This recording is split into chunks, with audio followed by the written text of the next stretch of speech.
Les lustres de l'hôtel particulier déversaient des cascades de lumière sur les invités, une symphonie de verres de cristal tintinabulants et de conversations feutrées. Clara avait orchestré chaque détail de cette soirée d'anniversaire pour sa mère, Isabelle. Des compositions florales exubérantes aux musiciens qui jouaient une mélodie douce et enveloppante, tout se devait d'être parfait.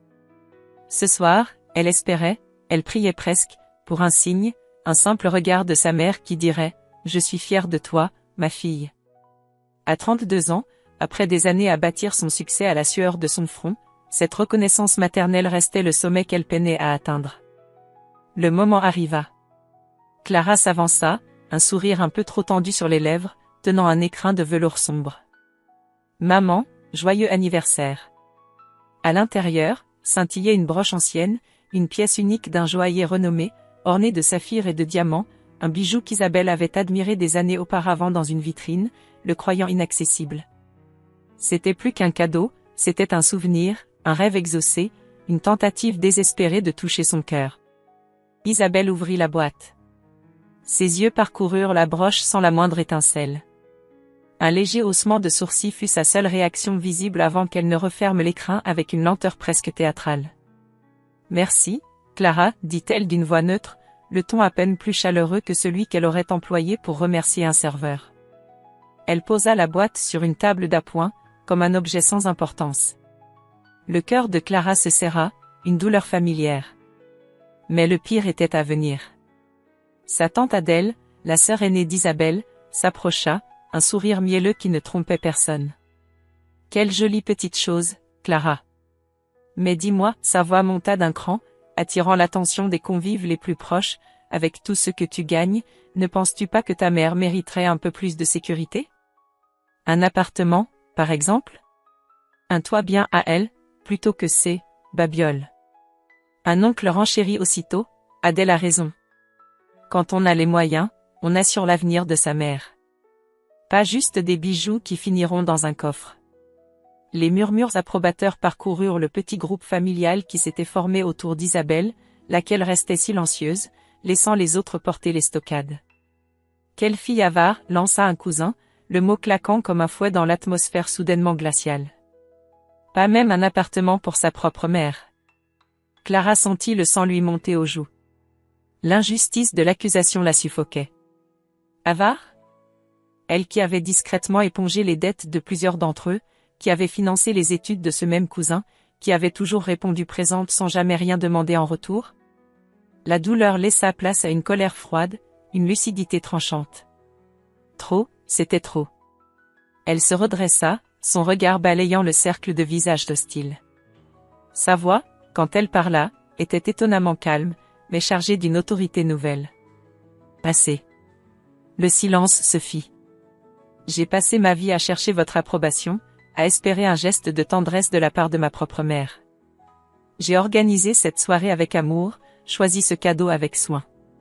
Elle désigna la broche délaissée.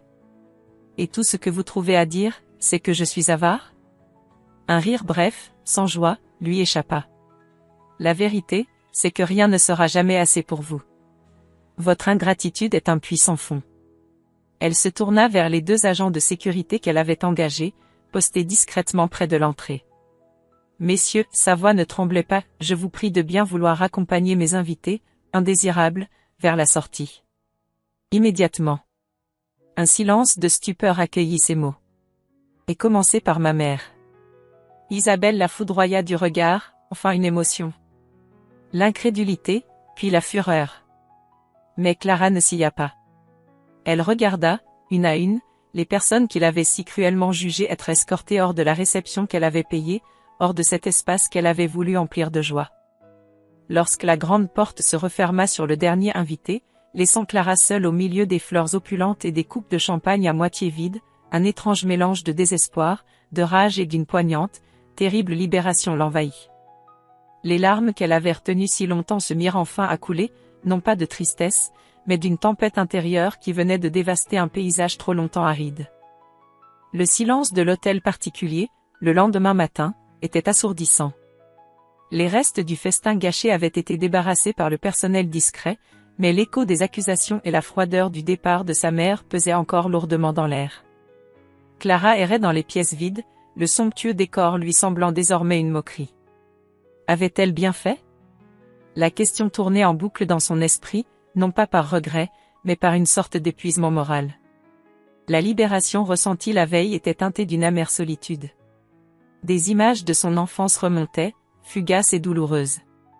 Elle se revit, à 10 ans, offrant à Isabelle un collier de nouilles peint avec soin, son cœur d'enfant débordant d'espoir. Sa mère l'avait à peine regardé, le posant sur un coin de table avant de répondre à un appel téléphonique qui semblait bien plus urgent. Plus tard, Clara, je suis occupée. Ce « plus tard » n'était jamais vraiment venu. Puis, une autre image, plus nette, Clara, à 18 ans, renonçant à une bourse d'études à l'étranger, une opportunité unique, parce que sa famille avait soudainement besoin d'argent pour sauver l'entreprise familiale de son oncle. Elle avait pris un travail alimentaire, cumulant les heures, mettant ses rêves entre parenthèses. L'entreprise avait été sauvée, mais personne n'avait jamais mentionné son sacrifice. C'était devenu normal, attendu. Aujourd'hui, Clara était à la tête de sa propre entreprise de design, florissante et respectée. Dans son bureau moderne et épuré, elle était l'incarnation du succès, des contrats importants, une équipe dévouée, une réputation d'excellence. Mais le soir, en rentrant dans son appartement élégant et impersonnel, la solitude l'accueillait.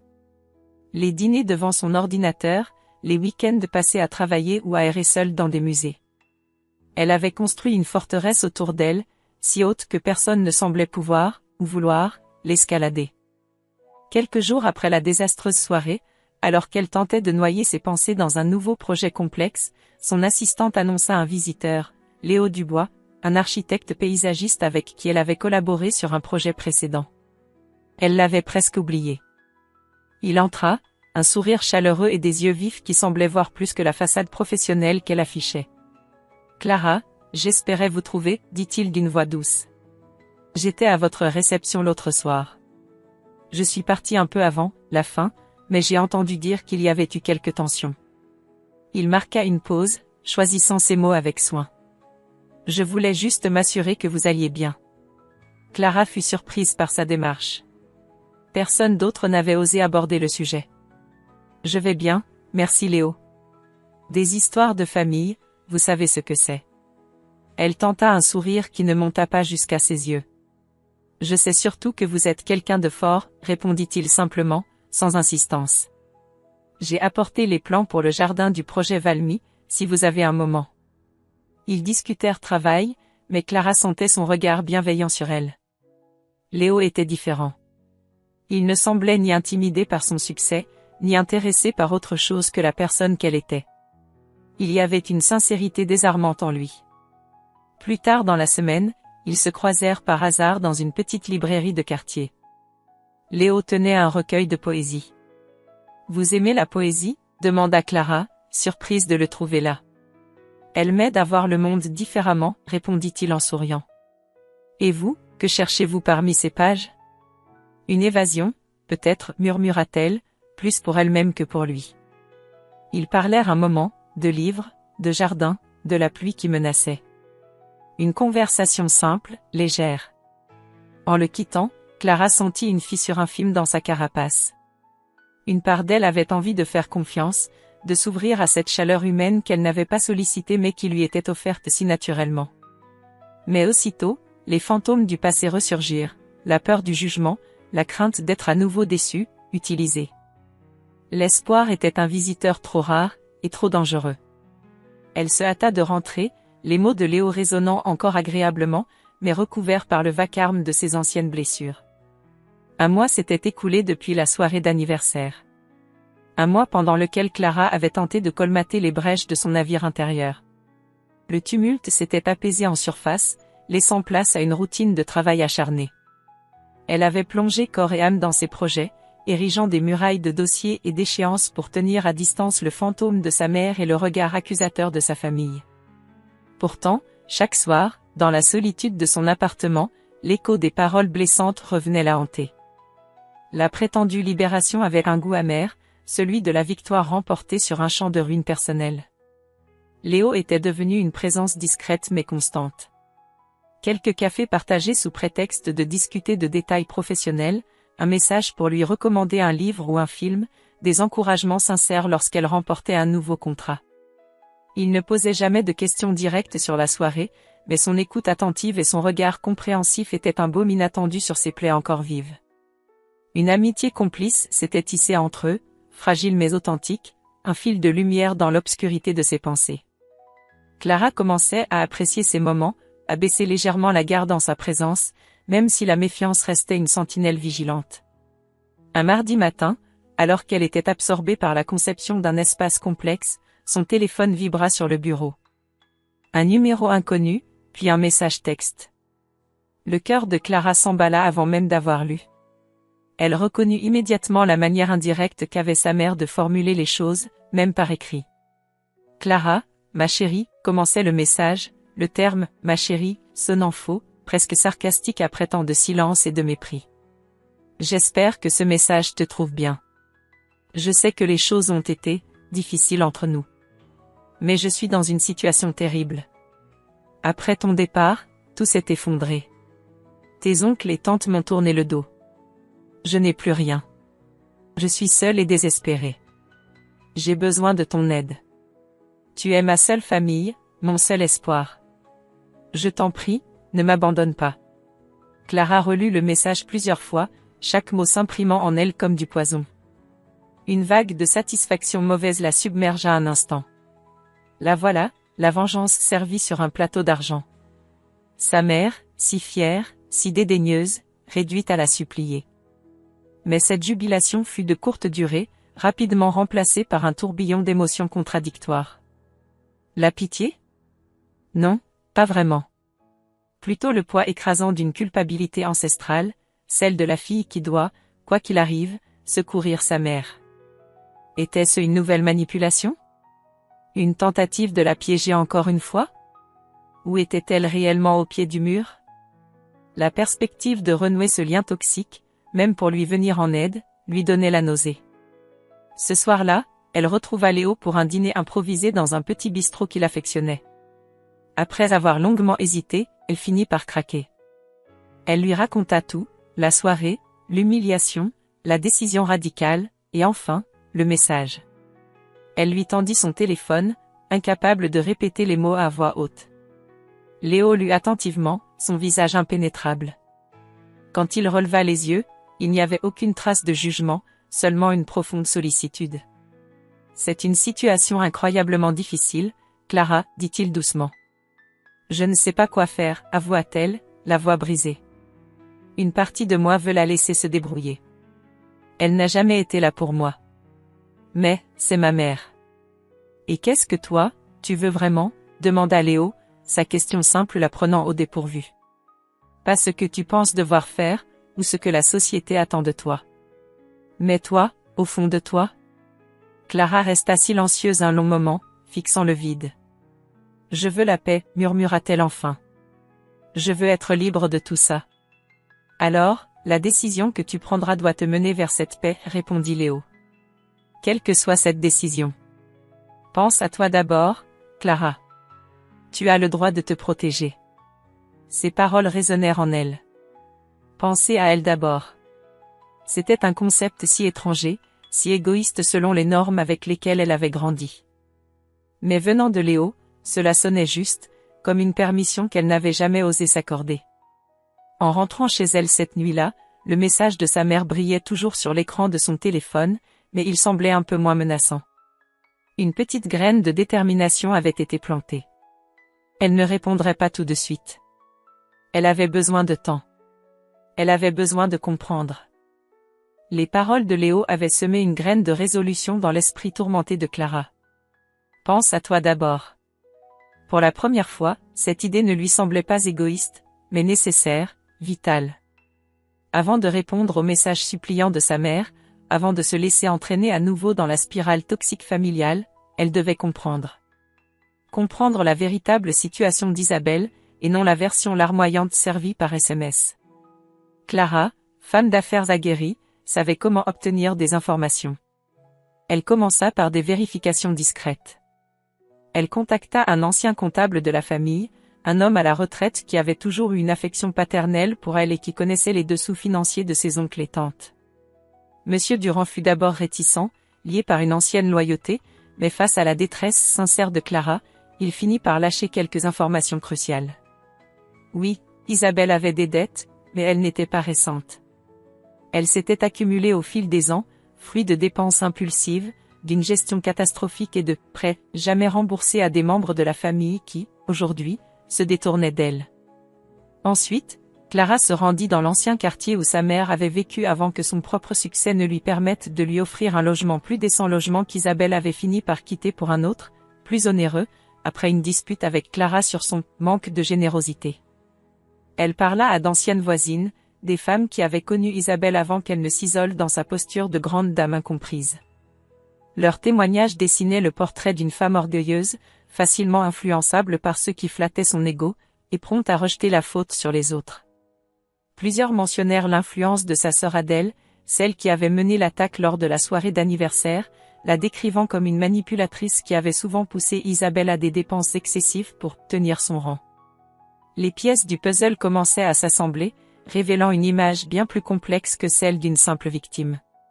Isabelle était en difficulté, certes, mais sa situation était aussi la conséquence de ses propres choix et de sa fierté mal placée, exacerbée par l'entourage toxique qu'elle avait elle-même entretenu. Clara ressentit une pointe de déception amère. Une partie d'elle aurait presque préféré que sa mère soit une victime innocente, cela aurait rendu la décision plus simple, la compassion plus facile. Un soir, alors qu'elle compulsait des relevés bancaires qu'elle avait réussi à obtenir indirectement, son téléphone sonna. Un numéro qu'elle ne reconnut pas immédiatement. Elle hésita, puis décrocha. « Allô, Clara ? C'est Sophie. » Sophie. Sa cousine, la fille de sa tante Adèle. Plus jeune qu'elle d'une dizaine d'années, Sophie avait toujours été une présence silencieuse lors des réunions de famille, une observatrice discrète. Clara ne s'attendait certainement pas à un appel de sa part. « Sophie ? Que se passe-t-il » demanda Clara, méfiante. Je sais que ce n'est peut-être pas le moment, et maman me tuerait si elle savait que je t'appelle. » La voix de Sophie était basse, presque craintive. « Mais j'ai entendu ce qui s'est dit sur ta grand-mère, sur Isabelle. Et sur toi, à la soirée. » Un silence. Clara attendait. « Ce n'est pas juste, Clara, » reprit Sophie, plus assurée. « Grand-mère a sa part de responsabilité, bien sûr, elle n'a jamais été facile. Mais maman et les autres, ils l'ont plumée pendant des années. Ils lui ont fait croire qu'elle était une reine, l'encourageant à dépenser sans compter, tout en lui soutirant de l'argent dès qu'il le pouvait. Maintenant qu'elle n'a plus rien à leur offrir et que tu as coupé les ponts, ils la laissent tomber comme une vieille chaussette. » Clara écoutait, stupéfaite. Une alliée. Une voix de l'intérieur du camp ennemi venait de lui tendre une perche inespérée.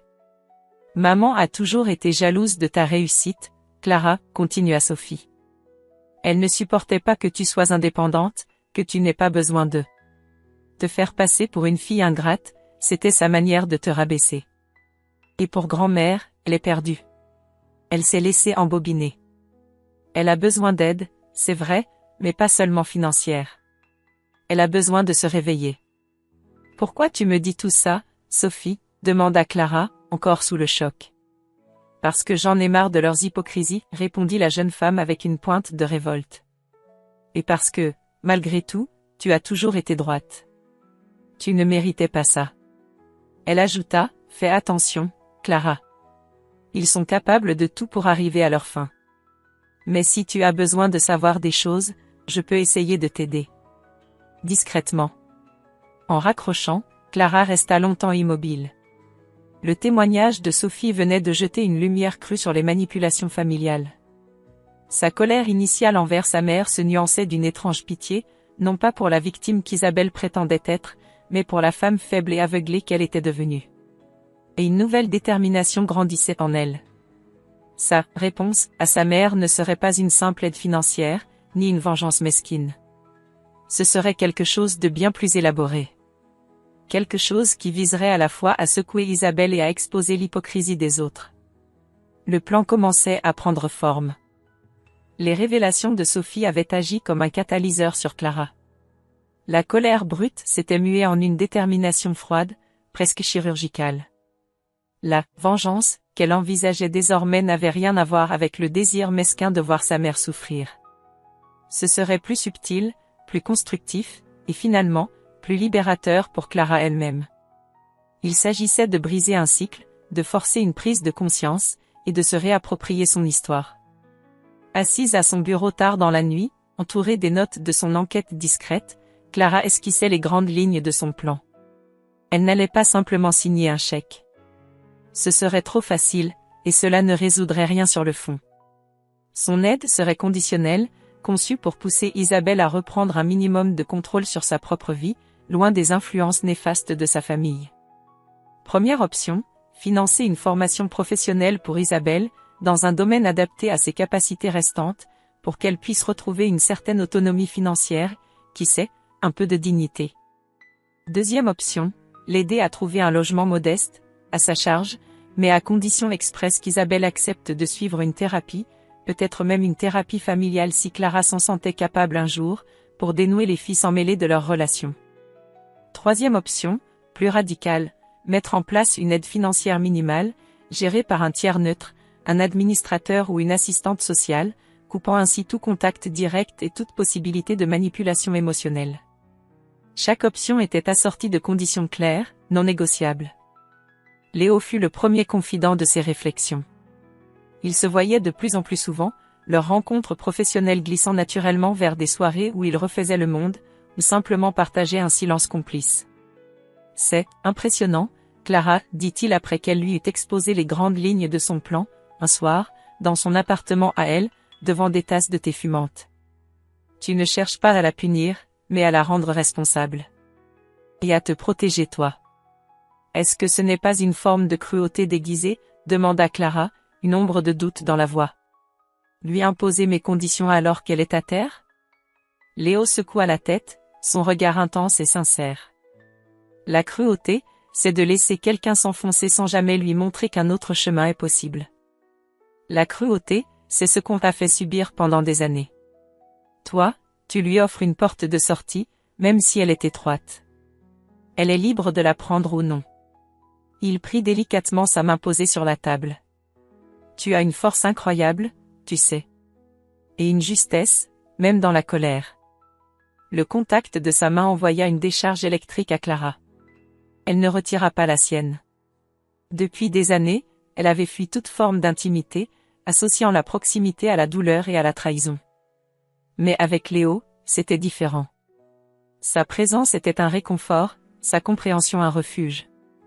Elle se surprenait à anticiper leur rencontre, à apprécier son humour, la profondeur de ses réflexions, la manière dont il la regardait, comme si elle était la seule personne au monde. Un sentiment nouveau, effrayant et excitant à la fois, commençait à éclore en elle, un sentiment qu'elle n'osait pas encore nommer amour. Pourtant, la vieille Clara, celle qui avait appris à se méfier de tout et de tous, n'était jamais loin.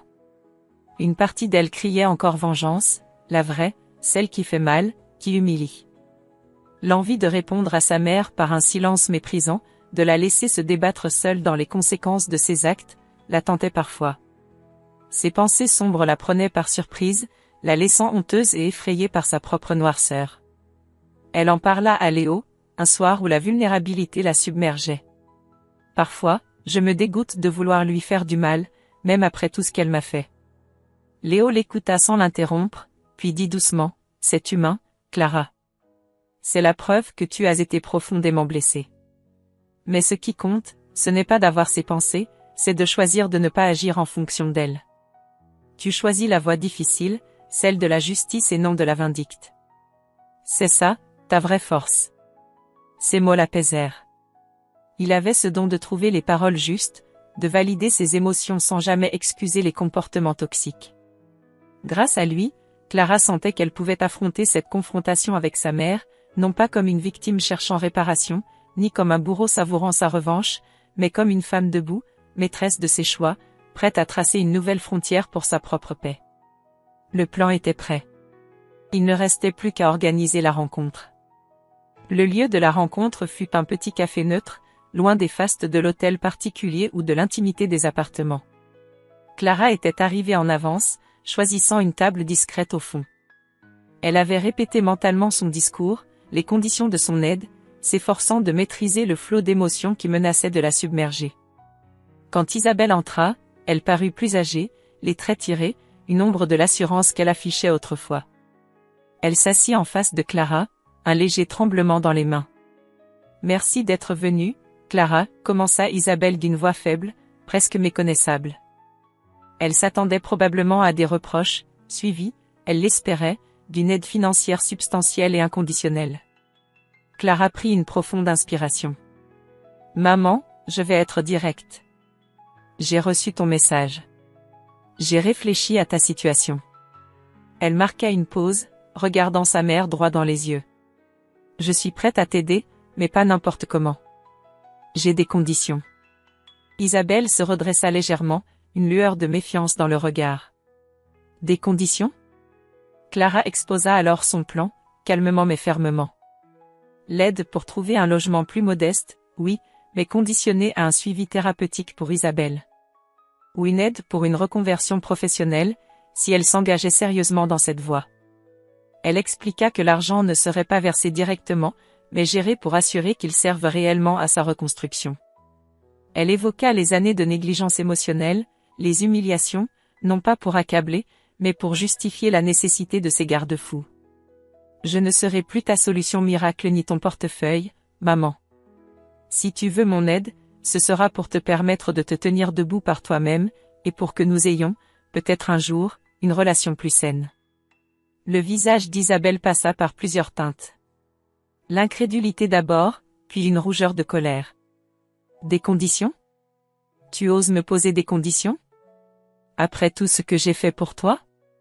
Te mettre au monde, t'élever. » Elle tenta la carte de la culpabilisation, sa voix montant d'un cran.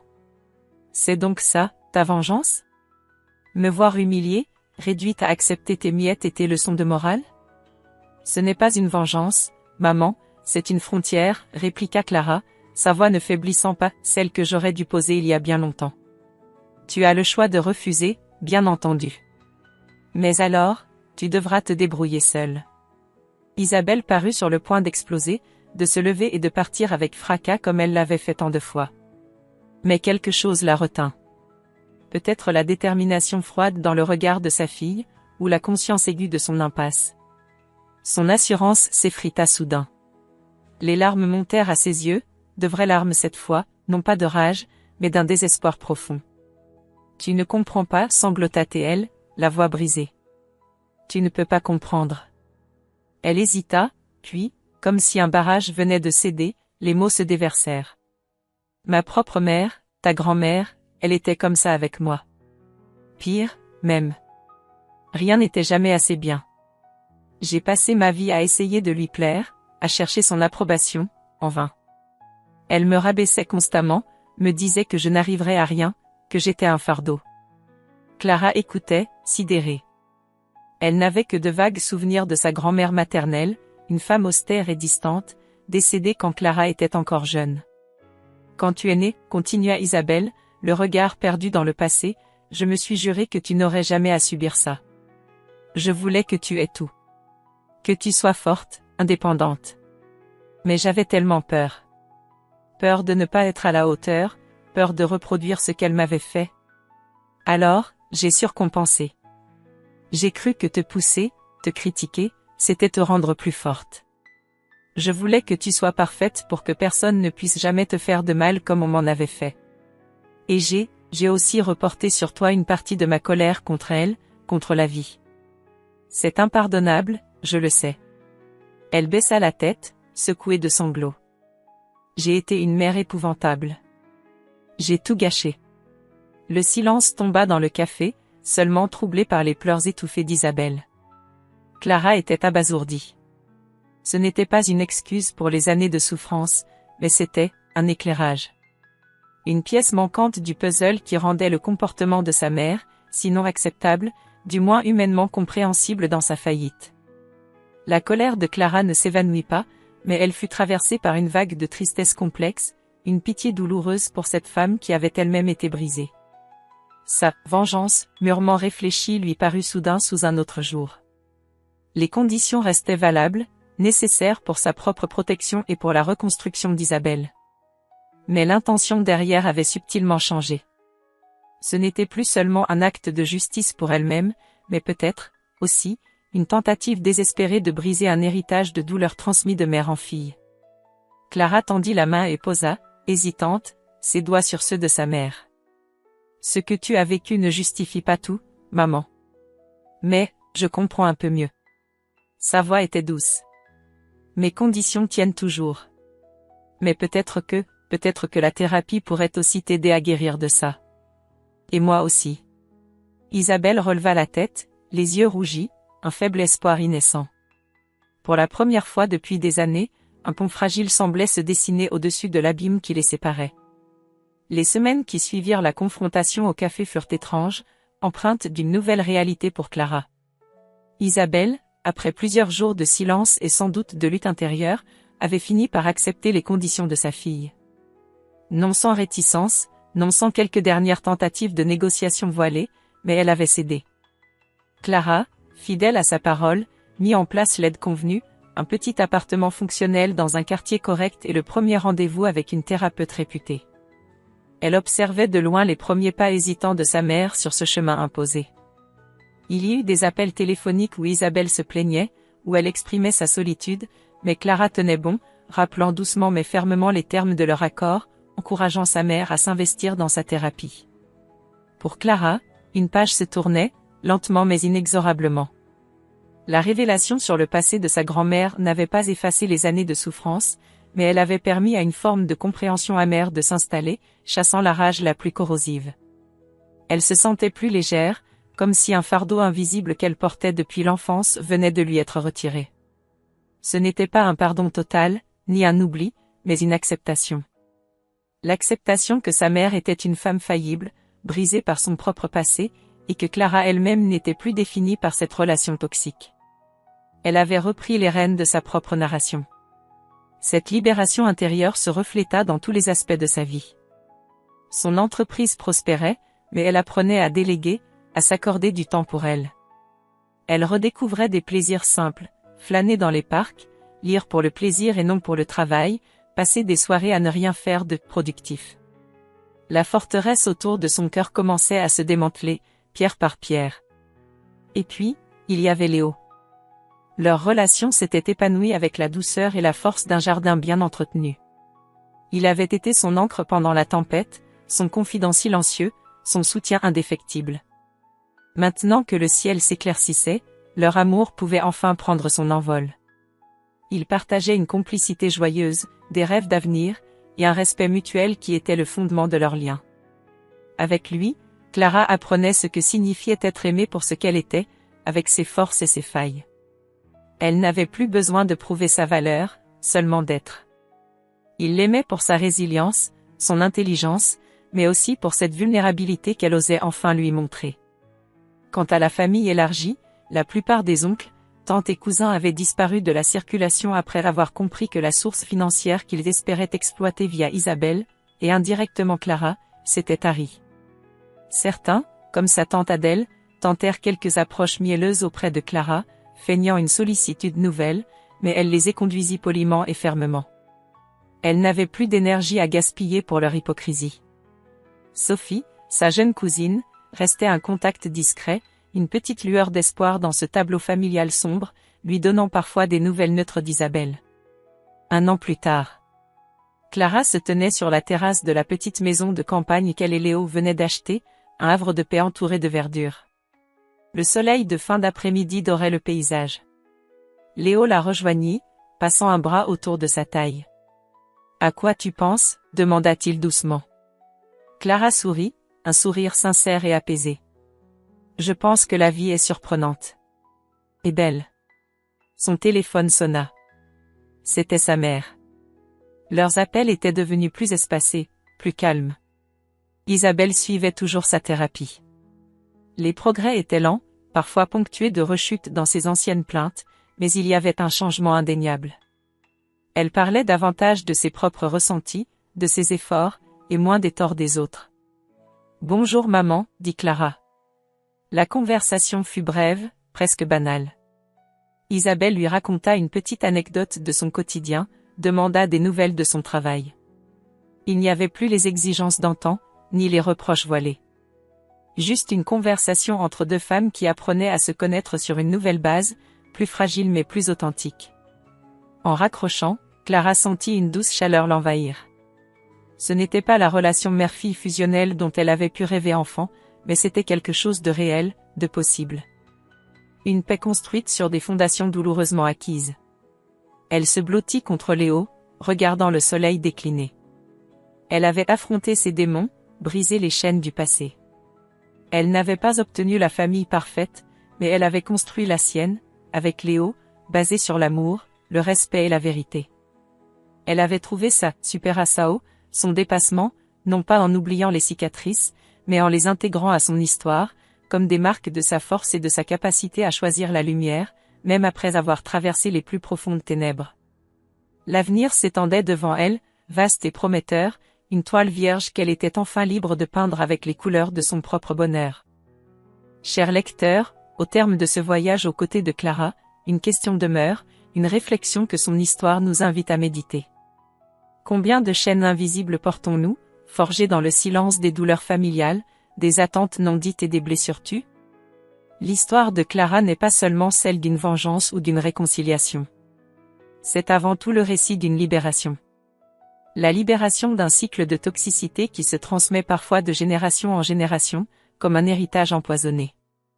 Elle nous montre que le courage ne réside pas toujours dans la confrontation bruyante, mais souvent dans la décision, calme et déterminée, de tracer une nouvelle voie, de fixer des frontières là où il n'y en avait pas.